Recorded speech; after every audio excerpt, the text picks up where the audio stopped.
வணக்கம், welcome to SK channel. இன்றைக்கி நம்ம சேனலில் கீரை வச்சு ஒரு பொரியல் ஒன்று பண்ணுவோம்.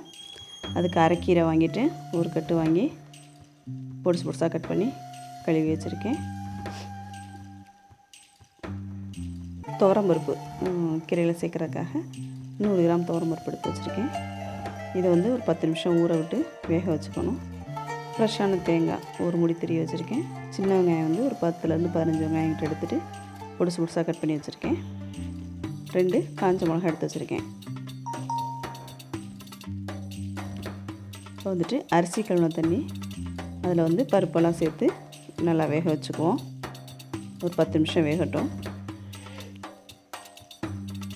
இந்த கீரையை வந்து வெறுங்கீரையாக செய்கிறத விட பருப்பு சேர்த்து செய்யும்போது இன்னும் டேஸ்ட்டு நல்லாயிருக்கும். 10 நிமிஷத்தில் பருப்பு வெந்துருச்சு. இந்த தண்ணியோடய இப்போ எடுத்துப்போம். இன்னொரு கிணத்துல மாற்றி வச்சுட்டு இதே சட்டியில் தான் இப்போ கீரை பொரிக்க போகிறோம்.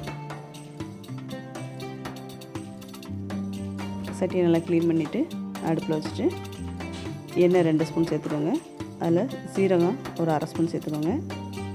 கட் பண்ணி வச்சுருக்க வெங்காயத்தையும் வரமிளகாயும் சேர்த்து எண்ணெயிலே நல்லா கிளறி விடுங்க. நல்லா எண்ணெயிலே வந்து வெங்காயம் வதங்கணும். அது வதங்கும் போது ஒரு நல்ல ஸ்மெல் ஒன்று வரும். அதுவே கீரைக்கு வந்து கூடுதலாக நல்ல வாசனையும் கொடுக்கும்.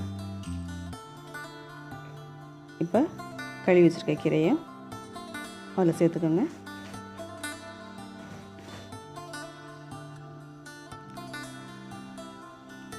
கீரை வந்து நல்லா அந்த எண்ணெயிலே கீரை வந்து 2 நிமிஷம் வதக்கணும். எப்போவுமே கீரை சமைக்கும் வந்து மூடி போட்டு சமைக்க வேண்டாம். கீரையிலேருந்து ஒரு கெட்ட வாயு ஒன்று வெளியேறும். அது நம்ம மூடி வச்சிட்டோம்னு சொன்னால் அதிலே சேர்ந்துக்கும். அதனால் மூடி வைக்க வேண்டாம்.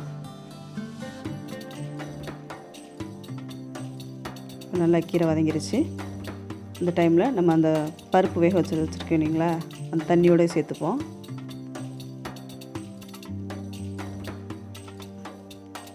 தண்ணியோடு சேரும்போது கீரை பருப்பு எல்லாமே நல்லா சேர்ந்து இன்னும் கொஞ்சம் நல்லா வெந்துக்கும். பாருங்க, நல்லா வெந்துருச்சு. அது கீரைக்கு தேவையான உப்பு 1/2 ஸ்பூன் சேர்த்துப்போம். உப்பு சேர்க்கும் போதே தேங்காயும் சேர்த்துப்போம். உப்பு சேர்த்த பின்னாடி ரொம்ப நேரம் வந்து கீரை வேகக்கூடாது. ஒரு மாதிரி உப்பு கசந்த மாதிரி வந்துடும், நம்ம சாப்பிட முடியாது.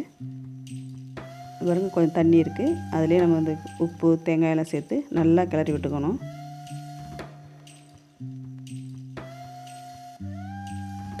இந்த மாதிரி செய்யும்போது கீரை வேண்டான்னு சொல்கிறவங்க கூட விரும்பி சாப்பிடுவாங்க. குழந்தைங்களுக்கும் ரொம்ப பிடிக்கும். டேஸ்ட்டாக இருக்கும். நம்ம தேங்காய் வந்து ஃப்ரெஷ்ஷான தேங்காய் சேர்க்கும்போது இனிப்பு டேஸ்ட்டு கூடவே கொடுக்கும். நல்லா கலர்ஃபுல்லாக இருக்குது. இதே மெத்தடில் நீங்களும் செஞ்சு பாருங்கள். எப்படி இருக்குன்னு சொல்லிவிட்டு கமெண்ட்ஸில் சொல்லுங்கள். நம்ம சேனலை லைக் பண்ணுங்கள், ஷேர் பண்ணுங்கள்.